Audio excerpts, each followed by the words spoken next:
अच्छा जी, हम गायनेकोलॉजी का पहला जो डिसऑर्डर पढ़ेंगे ना, तो वो ब्रेस्ट डिसऑर्डर्स में आ जाते हैं। ठीक है, क्या मेस्टाइटिस आ गया, फाइब्रोसिस्टिक चेंज आ गया, फाइब्रो एडिनोमा और ब्रेस्ट कैंसर। देन ठीक है, पहले हम मेस्टाइटिस के बारे में पढ़ेंगे कि मेस्टाइटिस क्या होता है। तो जो हमारे ब्रेस्ट के टिश्यूज़ होते हैं ना, उनमें जब इन्फ्लेमेशन हो जाती है तो तब मेस्टाइटिस होता है। ये किस दौरान होता है? जब औरत ब्रेस्ट फीडिंग पीरियड पे होती है या फिर प्रेगनेंसी में होता है।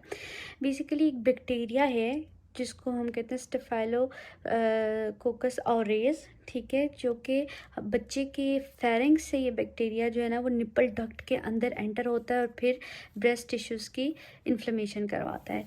हम अगर टाइप्स की बात करें मेस्टाइटिस की, तो इसकी दो टाइप्स हैं। एक है लैक्टेशनल मेस्टाइटिस, जिसको हम प्यूरपरल मेस्टाइटिस भी कहते हैं, और एक है नॉन लैक्टेशनल मेस्टाइटिस, जिसमें दो आ जाते हैं। एक है पेरीडक्टल मेस्टाइटिस और एक है IgM, idiopathic granulomatous mastitis. Main जो इम्पोर्टेंट है वो हमारी लैक्टेशनल मेस्टाइटिस है, या फिर हम उसको जो प्यूरपरल मेस्टाइटिस कहते हैं। लेकिन पहले हम जो है ना नॉन लैक्टेशनल को देख लेते हैं कि जिनकी अभी तक कॉजेज़ हमें पता ही नहीं है किस वजह से होता है। तो नॉन लैक्टेशनल मेस्टाइटिस में एक तो आ जाता है पेरीडक्टल मेस्टाइटिस। ठीक है, जिसमें हमारे सब एरियोलर डक्ट जो है वो इन्फ्लेम्ड हो जाती है। ठीक है, और जो रिप्रोडक्टिव एज वुमन में ये मेस्टाइटिस होता है, और जो औरतें ओबीस होती हैं या जिनको डायबिटीज़ होती है, उनको ये पेरीडक्टल मेस्टाइटिस होने का ख़तरा होता है। जबकि जो हमारा आईजीएम है, जिसको हम आइडियोपैथिक ग्रेनुलोमेटस मेस्टाइटिस कहते हैं, ये एक इन्फ्लेमेटरी कंडीशन है जो औरतें जो है पेरिस वुमन में ये अकर होती है, मतलब जो बच्चे पैदा करती हैं, और ये लीड करती है ब्रेस्ट कैंसर को। ठीक है, इसकी वजह से हमें ब्रेस्ट कैंसर हो सकता है। हमारा जो मेन फोकस है वो है लैक्टेशनल मेस्टाइटिस पे। ठीक है, लैक्टेशनल मेस्टाइटिस जो है ये किस वजह से होता है कि जो एक बैक्टीरिया है, जो मोस्ट कॉमन काज है ना, वो स्टेफाइलोकोकस ऑरियस बैक्टीरिया की वजह से कहा जाता है कि ये एस ऑरियस जो है इसकी वजह से होता है, और या फिर MRS से, मेथिसिलिन रेजिस्टेंट एस ऑरियस। ठीक है, आजकल जो फ्रिक्वेंट काजेज़ हैं मेस्टाइटिस के होने की, वो इसकी वजह से भी हो रहा है। ठीक है, ये बैक्टीरियाज हैं जो कि बेबी जो इन्फेंट है ना, उसके फेरिंग से ये माँ के जो अगर निपल्स क्रैक्ड है ना, तो उन क्रैक्ड निपल्स में चला जाता है और जाके फिर इन्फ्लेमेशन करा देता है ब्रेस्ट की।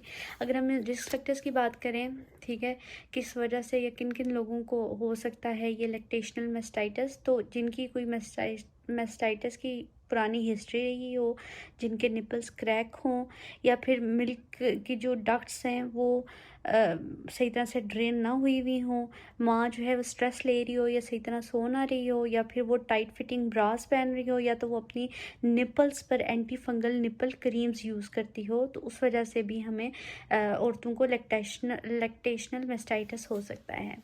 फिर अगर हम इसकी पैथोफिजियोलॉजी की बात करें, तो अगर हमारी जो मिल्क की डक्ट्स हैं वो सही तरह उनकी ड्रेनेज नहीं हुई, ठीक है, और ये मतलब कैसे इनकी ड्रेनेज नहीं होती, क्या सिनेरियोज हैं, तो क्या जैसे कि अगर हम मिल्क की ओवर सप्लाई करें, ठीक है, डक्ट अगर जो है वो ब्लॉक हो, बेबी या मदर में से कोई भी जो है वो बीमार हो, तो वो जो बैक्टीरिया है वो क्या करता है, क्रैक निपल्स के थ्रू बेबी के जो इन्फेंट है उसके फेरिंग से क्रैक निपल्स के थ्रू माँ के ब्रेस्ट में चला जाता है और इन्फ्लेमेशन कॉज करता है।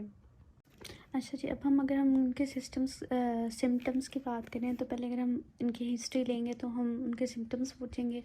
तो जब बच्चा पैदा करने के 2-4 हफ्ते बाद ही जो है ना सिम्टम्स जो है ना अक्कर होने लग जाते हैं। ठीक है, पेशेंट क्या कंप्लेन करता है, फीवर उसको हो रहा होता है, उसको चिल्स हो रहे होते हैं, उसको मलाइस मतलब कि वो अनवेल फील कर रहा होता है, या मायालगिया मतलब मसल्स में उसको पेन फील हो रहा होता है। ठीक है, और ब्रेस्ट के क्या सिम्टम्स होते हैं कि यूजली जो है वो यूनिलेटरल मतलब एक ब्रेस्ट में ही वो ये फील कर रहे होते हैं। ठीक है, टेंडरनेस, ठीक है, ब्रेस्ट में पेन फील कर रहे होते हैं, एडिमा, एरिथमिया, वार्मथ फील कर रहे होते हैं, मतलब स्वेल हुई हुई होती है ब्रेस्ट। ठीक है, और ये जो है ये हमारा पेरीडक्टल का सिम्टम है, ये जो थिक निपल डिस्चार्जेस को आप रहने दें। हम लैक्टेशनल पढ़ रहे हैं तो उसमें क्या हमारी एक जो ब्रेस्ट है वो स्वेलन हुई हुई होगी। ठीक है, टेंडर हुई हुई होगी, उसमें हीट फील हो रही होगी, और इस तरह के सिम्टम्स होंगे क्योंकि सिर्फ एक ब्रेस्ट में ही हो रहे होंगे। इसकी अगर हम डायग्नोसिस की बात करें तो हम इसमें ब्रेस्ट मिल्क कल्चर करते हैं या वाइट ब्लड सेल काउंट करते हैं। ठीक है, उसमें वाइट ब्लड सेल्स जो है वो इंक्रीज़ हुए हुए होते हैं और फीवर हो रहा होता है। और जो ब्रेस्ट मिल्क कल्चर है वो हम क्यों करते हैं, ताकि इसलिए करते हैं ताकि कि हम इसके थ्रू देख लें कि किस तरीके की इन्फेक्शन है या कितनी सीवियर है, ताकि उस हिसाब से हम पे फीमेल जो भी जिसको लैक्टेशनल मास्टाइटिस हुआ हुआ है उसको हम मेडिकेशन दे सकें। ठीक है, एंटीबायोटिक्स के लिए हम ये करते हैं कि इन्फेक्शन की सीवियरिटी इसमें हम देख सकते हैं। अगर तो ब्रेस्ट कैंसर है या ब्रेस्ट एब्सेस है तो हम अल्ट्रासाउंड भी करेंगे। अगर हम इसके ट्रीटमेंट की बात करें तो पहले हम तो सिम्टोमेटिक ट्रीटमेंट करेंगे। ठीक है, जो ब्रेस्ट जिसमें इशू हो रहा है उसको हम एम्पटी करने की ट्राई करेंगे ताकि सिम्टम्स की ड्यूरेशन जो है वो डिक्रीज़ हो सके। उसको या तो पंप के थ्रू निकालेंगे या फिर ब्रेस्ट फीड करा के निकालेंगे या हाथों की मदद से जो है ना डक्ट को अनब्लॉक करने की कोशिश करें ताकि मिल्क जो है ना उस डक्ट से निकल सके। अच्छा, पेन कंट्रोल करने के लिए हम पेशेंट को एनएसएड्स भी दे सकते हैं। और जब वो इम्पटी करने लगे उससे पहले जो है ना हम उसको ब्रेस्ट पे हीट अप्लाई करेंगे ताकि आसानी से जो है ना और ज़्यादा मिल्क जो है वो निकल सके। कोल्ड पैक्स जो है इम्पटिंग के बाद हम अप्लाई करेंगे ताकि जो स्वेल्विंग या फिर जो पेन हो रहा है ना ब्रेस्ट में वो रिड्यूस हो सके।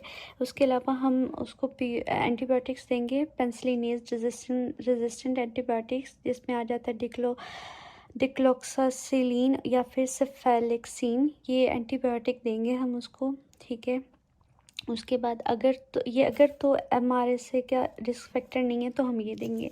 अगर तो एमआरएसए का रिस्क फैक्टर है तो फिर हम उसको क्लिंडामाइसिन देंगे। अगर और इसकी कॉम्प्लिकेशन क्या है लैक्टेशनल मास्टाइटिस की, ब्रेस्ट एब्सेस। ठीक है, अगर तो ब्रेस्ट एब्सेस है तो फिर हम इंसिजन भी कर सकते हैं और फिर ड्रेनेज भी कर सकते हैं।